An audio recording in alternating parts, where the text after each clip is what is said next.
meledak. Kamu nanya? Kamu nanya? Kamu bertanya-tanya? Halo semuanya, selamat datang di video presentasi kami.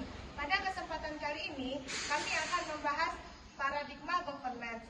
Nah, apa sih itu governance dan bagaimana paradigma ini berkembang seiringnya waktu? Mari kita ikuti pembahasannya. Dadah! Assalamualaikum warahmatullahi wabarakatuh. Halo semuanya, kenalkan nama saya Muhammad Iqbal. Saya merupakan anggota kelompok dari kelompok 3. Baik, pada video kali ini saya akan mempresentasikan paradigma governance. Baik, kawan-kawan semua, apa itu paradigma?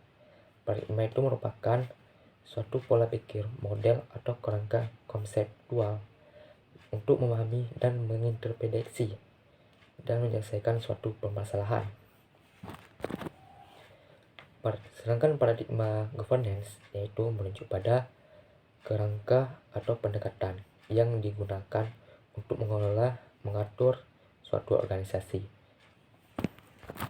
Dalam mengelola dan mengatur organisasi, governance mencakup proses dan mekanisme yang digunakan untuk memastikan bahwa keputusan yang dibuat ini transparan, akuntabel, dan adil.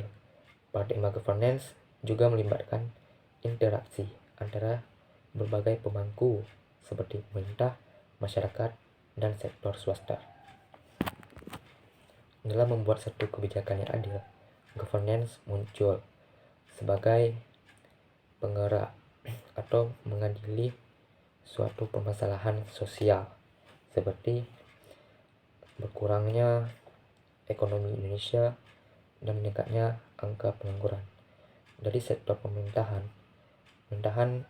bekerja sama dengan masyarakat dan sektor swasta dalam menangani dan menanggulangi permasalahan tersebut. Dari sektor swasta, mereka bisa menyediakan pasar atau layanan tempat kerja bagi masyarakat untuk menciptakan pertumbuhan ekonomi. Selanjutnya, pemerintah membuat suatu kebijakan yang sesuai atau yang dibutuhkan oleh satu negara dan masyarakat. Selanjutnya, masyarakat dalam konsep governance, masyarakat sebagai aktor atau pengawas birokrasi dalam melaksanakan satu kebijakan. Dalam paradigma governance, setidaknya ada 3 elemen pokok dalam melaksanakan atau pengambilan keputusan. Yang pertama, adanya partisipasi, yaitu kolaboratif antara 3 sektor, antara pemerintah, swasta, dan masyarakat dalam menciptakan suatu kebijakan bersama. Selanjutnya ada transparansi, yang dimana suatu kebijakan diciptakan dalam suatu ranah yang terbuka dan tidak tertutup. Selanjutnya, poin ketiga adanya akuntabilitas, yaitu kebijakan yang dimana suatu kebijakan yang dibuat memiliki rasa tanggung jawab bersama. Baik, sekian penjelasan dari saya. Untuk penjelasan materi selanjutnya akan dilanjutkan oleh kawan saya. Sekian, terima kasih. Assalamualaikum warahmatullahi wabarakatuh. Perkenalkan, nama saya Lesmia Nopi. Di sini saya akan menjelaskan tentang analisis peran dan pemangku kepentingan. Analisis peran dan pemangku kepentingan, yang dimana analisis ini berfokus pada peran dan tanggung jawab para pemangku kepentingan, khususnya birokrat dalam menerapkan tata kelola pada sektor-sektor pemerintah.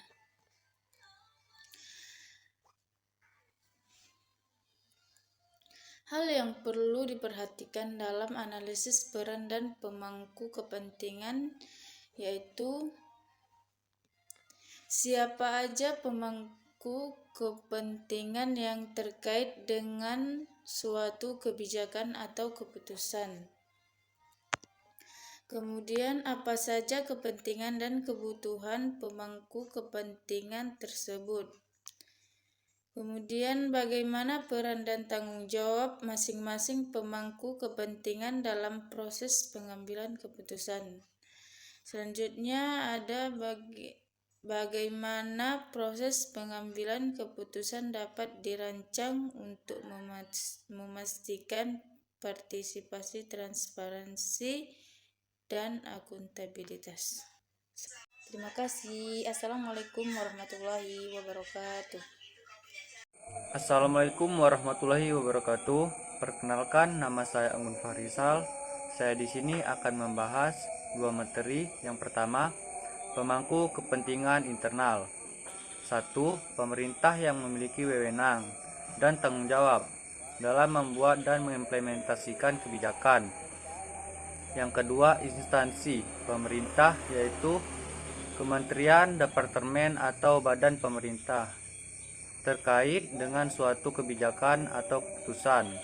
Yang ketiga, penjabat pemerintah, yaitu sebagai birokrat yang menjalankan kebijakan. Judul yang kedua, pemangku kepentingan eksternal. 1. Masyarakat merupakan aktor atau peran dalam menikmati suatu kebijakan dari pemerintah. Yang kedua, media merupakan suatu objek pemerintah informasi yang luas kepada masyarakat seperti koran, radio, dan lainnya. Yang ketiga, akademik yang memiliki kepentingan dalam kebijakan atau keputusan dapat melibatkan masukan atau saran. Assalamualaikum warahmatullahi wabarakatuh. Perkenalkan, nama saya Juliza Rafika. Saya akan menjelaskan Good Local Governance. Good Local Governance adalah tata kelola yang baik. Tata kelola lokal yang baik merujuk pada prinsip dan praktik pengelolaan pemerintah di tingkat lokal. Pada prinsip dan praktik pengelolaan pemerintah di tingkat lokal seperti kota, kabupaten, atau desa yang dilakukan dengan transparansi, akuntabilitas, partisipasi masyarakat, dan penghormatan terhadap hak asasi manusia. Konsep ini bertujuan untuk menciptakan pemerintahan yang efisien, responsif, dan bertanggung jawab kepada warga negara. Halo, perkenalkan nama saya Rizka Sinta. Di sini saya akan menjelaskan tentang teori peran dan pemangku kepentingan. Nah, teori peran dan pemangku kepentingan ini terbagi menjadi dua bagian. Yang pertama itu ada teori stewardship. Nah, dalam teori stewardship, manajer akan berlaku sesuai kepentingan bersama.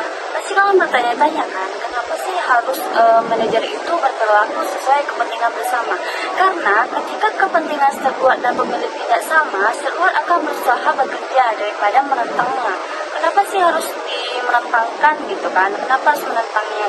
Karena steward merasa kepentingan bersama dan berperilaku sesuai dengan perilaku pemilik merupakan pertimbangan yang rasional. Nah, yang kedua itu ada tata kelola korporat yang menjalankan bahwa dalam kerangka tata kelola ini diatur berbagai hubungan antar stakeholder perusahaan supaya tercapai keseimbangan di antara berbagai kepentingan seperti kepentingan ekonomi, sosial, individu, dan masyarakat dengan mendorong terciptanya sumber daya perusahaan yang dikelola secara efisien dan akuntabilitas. Nah, selanjutnya itu ada Good Local Governance. Good Local Governance atau yang biasa kita sebut dengan tata kelola lokal yang baik merujuk pada prinsip-prinsip dan praktik pengelolaan pemerintahan di tingkat lokal.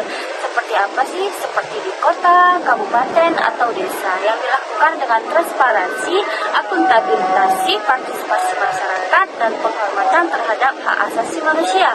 Konsep ini bertujuan untuk apa sih, Rizka? Untuk menciptakan pemerintahan yang efisien, responsif, dan bertanggung jawab kepada warga negara. Terima kasih. Assalamualaikum warahmatullahi wabarakatuh. Saya Tiara Nabila. Di sini saya akan menjelaskan ada beberapa aspek good governance. Di sini ada 4 aspek. Yang pertama, salah satu hal yang melindungi kebebasan adalah hukum dan politik.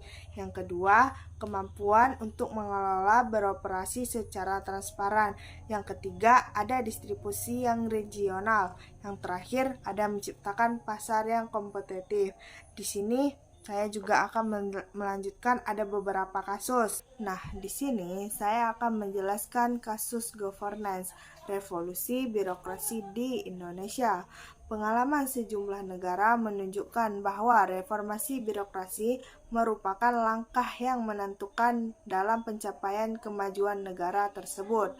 Melalui reformasi birokrasi ini dilakukan penataan terhadap sistem penyelenggaraan pemerintahan yang tidak hanya efektif dan efisien. Ada dua arah yang dituju oleh komitmen dan national leadership dalam penciptaan good governance di Indonesia. Nah, yang pertama ada komitmen untuk melakukan modernisasi birokrasi. Yang kedua, ada komitmen untuk menegakkan hukum bagi setiap pelanggaran birokrasi, mulai dari maladministrasi, korupsi, kolusi, dan nepotisme. Penciptaan good governance dimaksudkan untuk meningkatkan akuntabilitas, responsivitas, dan transparansi dalam penyelenggaraan pemerintahan dan negara. Prasojo 2023. Dan inti dari upaya penciptaan good governance terletak pada reformasi birokrasi. Tidak adanya akuntabilitas dalam birokrasi di Indonesia merupakan faktor pendorong untuk melakukan reformasi birokrasi di Indonesia. Sekian, hanya ini materi yang dapat kami paparkan. Jika ada salah, kami mohon maaf.